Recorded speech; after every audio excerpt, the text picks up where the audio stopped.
Bonjour, je vais vous faire visiter mon univers. Du coup, ici, on est chez moi. C'est mon petit coffee shop tavern, le Phoenix Flamel. Le début, c'était très minimaliste. L'idée de base, c'était de faire vraiment un coffee shop comme chez tout le monde, très standard, qui me représentait pas du tout, en fait. Petit en petit, j'ai rajouté les choses qui me ressemblent beaucoup plus, ça fait beaucoup plus mon univers. Et je ne peux pas vivre sans.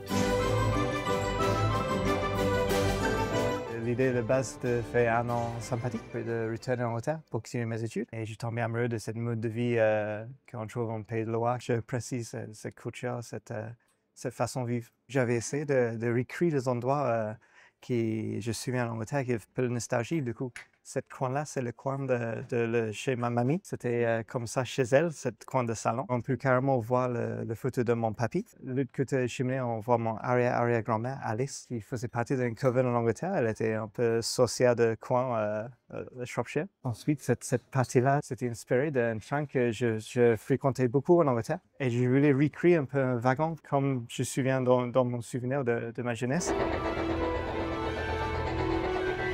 Cette côté-là, je lui fais un espace un peu comme le bateau. J'aime bien voyager. Je me dis, le voyage, c'est dire partir en bateau, partir en train.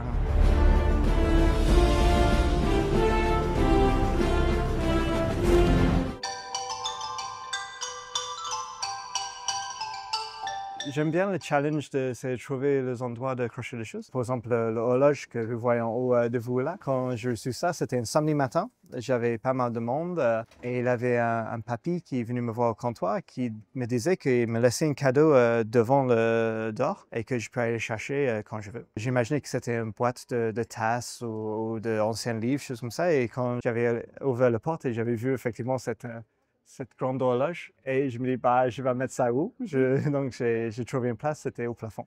Malheureusement, je ne peux pas tout accepter, mais je fais mon mieux pour vraiment donner une deuxième vie. Je trouve que chaque objet a une histoire, chaque objet a une âme, une personnalité, et je pense que c'est ça qu'on sent quand on est ici.